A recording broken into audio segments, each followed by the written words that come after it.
Hola, buenas a todos. Vamos a continuar un poquito con los vídeos de programación de Smart Contracts. Hoy no vamos a hacer código, vamos a ver un poquito de teoría, pero que es interesante para ser un buen programador de Smart Contracts. El contenido de este vídeo no es necesario para programar un Smart Contract, pero sí es muy beneficioso que lo sepáis, y si queréis realmente tener un conocimiento profundo y exacto de cómo funciona la blockchain de Ethereum. Concretamente hoy vamos a hablar de las transacciones. Ya vimos que había dos tipos de entidades en la blockchain de Ethereum. La primera eran las direcciones de propiedad externa. Estas direcciones, pues básicamente son direcciones que tienen los usuarios donde guardan sus saldos en Ether, ¿no? Lo que es la cantidad de Ethers que no ha sido gastada en sus wallets de Ethereum. Y luego tenemos por otra parte otra entidad dentro de la blockchain de Ethereum, que son los smart contracts, que son direcciones igualmente, direcciones de Ethereum, pero en este caso, como vimos, tienen una lógica, y es aquí pues donde esa lógica se llama lo que es los smart contracts, que es lo que estamos aprendiendo. Bien, lo primero que tenemos que saber es que en la blockchain de Ethereum solamente el estado de la blockchain se puede cambiar con una transacción. Cuando nosotros mandamos una llamada, una función en un smart contract, lo que estamos haciendo es una transacción siempre que sea desde una propiedad externa. Esa función puede generar cambios, digamos, en el estado del smart contract, las variables del smart contract, pero en cualquier caso siempre va a generar un cambio en el estado, y esto es muy importante, en el estado de la blockchain, ya que esa transacción se va a guardar como dato en sí mismo dentro de la base de datos de Ethereum, aunque la transacción no tenga repercusión en cambios de las variables del smart contract al que invocaba, ¿no? Pero una transacción siempre va a generar, esto es importante, un cambio en el estado de la blockchain de Ethereum.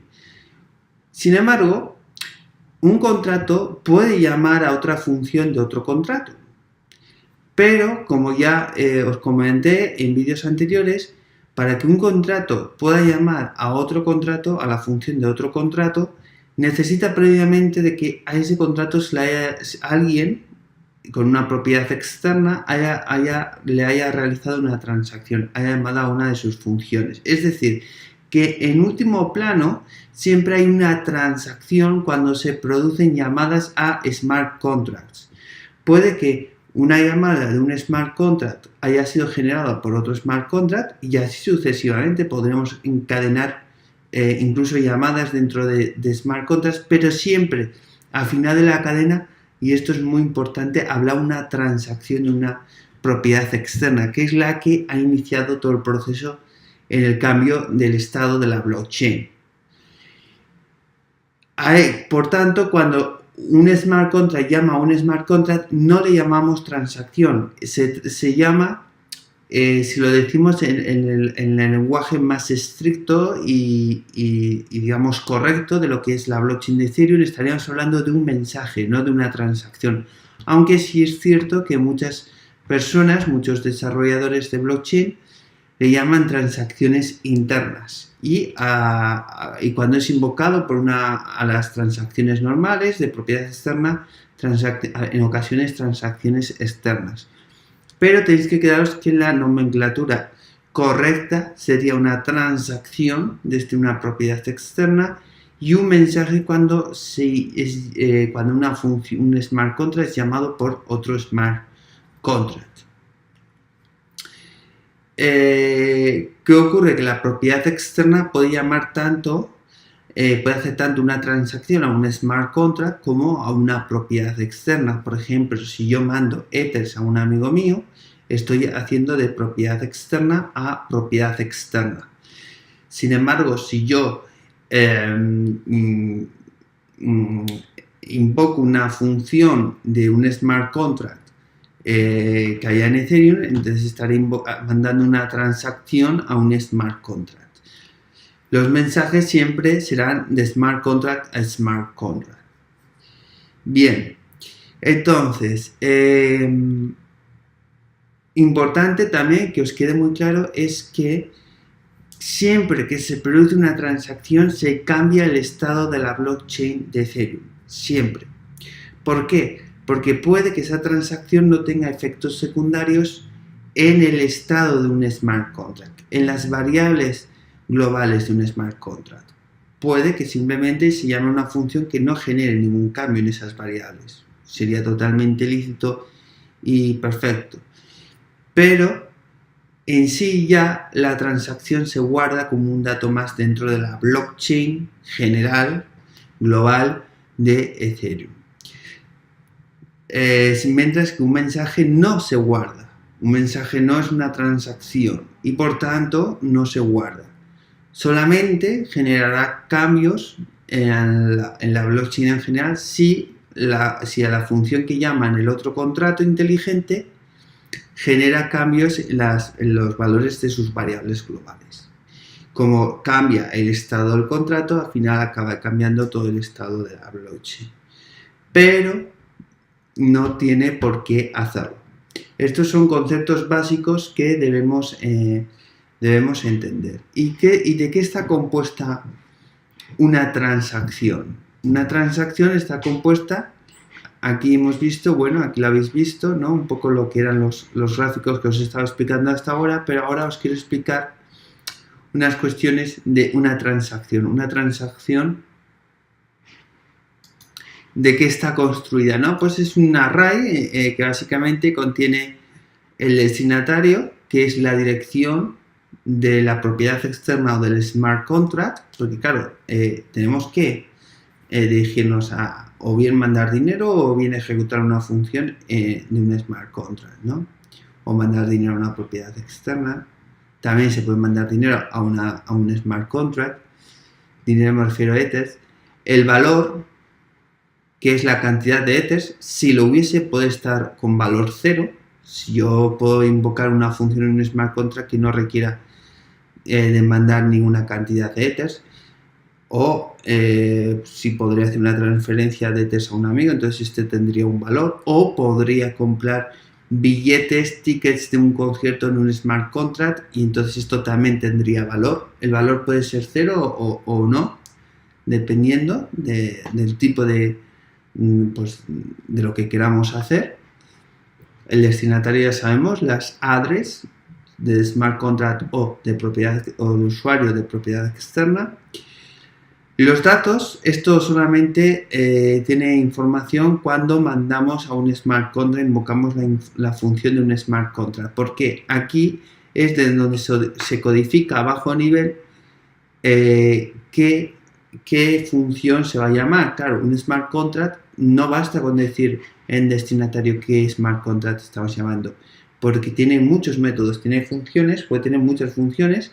Entonces, ¿cuál queremos que se ejecute? Bueno, pues aquí va en los datos. Además, si esa función que estamos invocando tuviese parámetros, especificaríamos los argumentos a pasar también igualmente en esta sección de datos.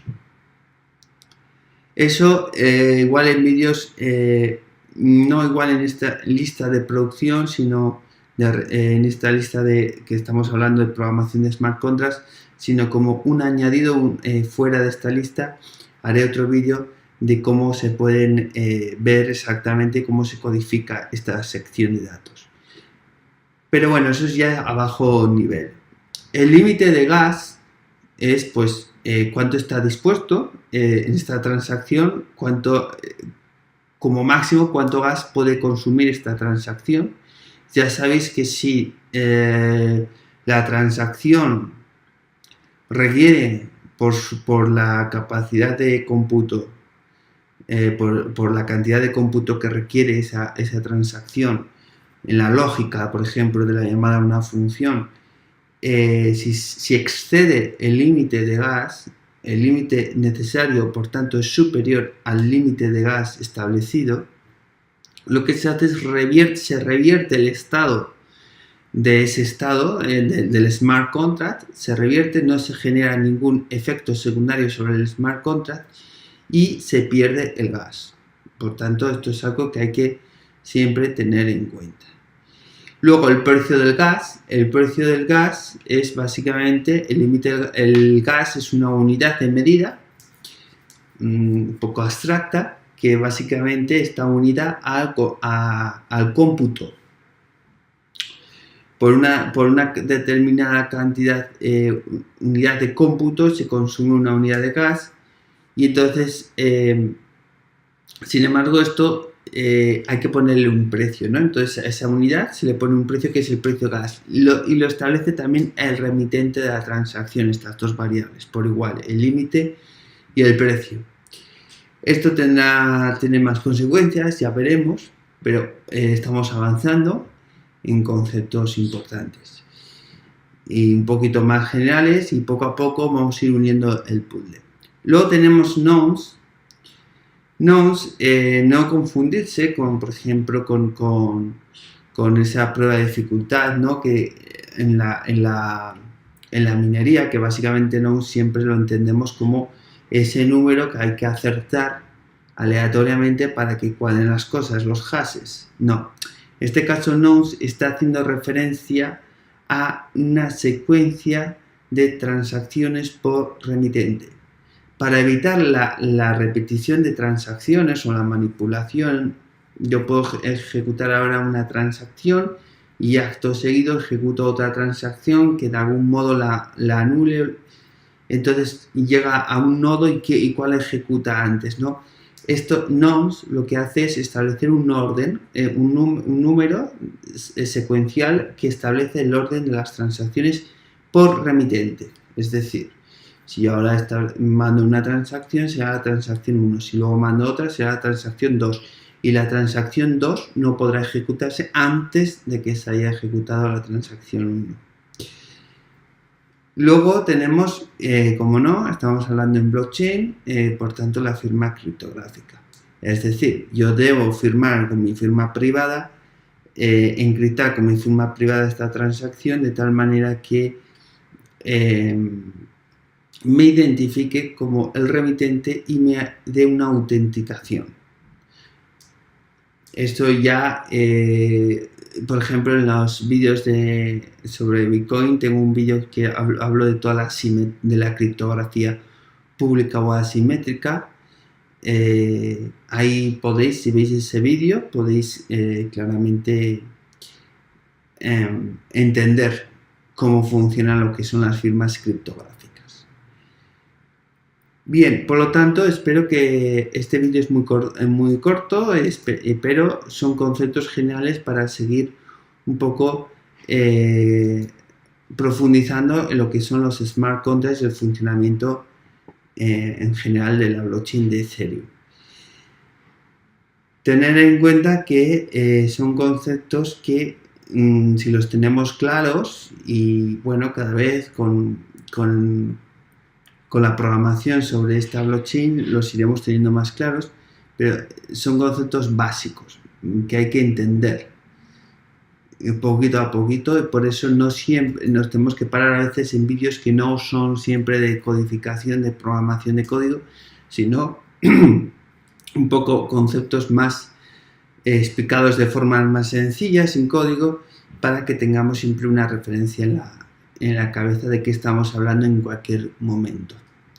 Nada, eso es todo. Espero que os haya gustado el vídeo. Si os ha gustado, suscribiros para no perderos otros vídeos, porque bueno, en adelante, tanto en esta lista de producción como en otras, pues voy a hablar mucho sobre el blockchain de Ethereum y otras blockchains. Y si estáis suscritos, si os suscribís aquí abajo, no os perderéis ningún vídeo, ¿no?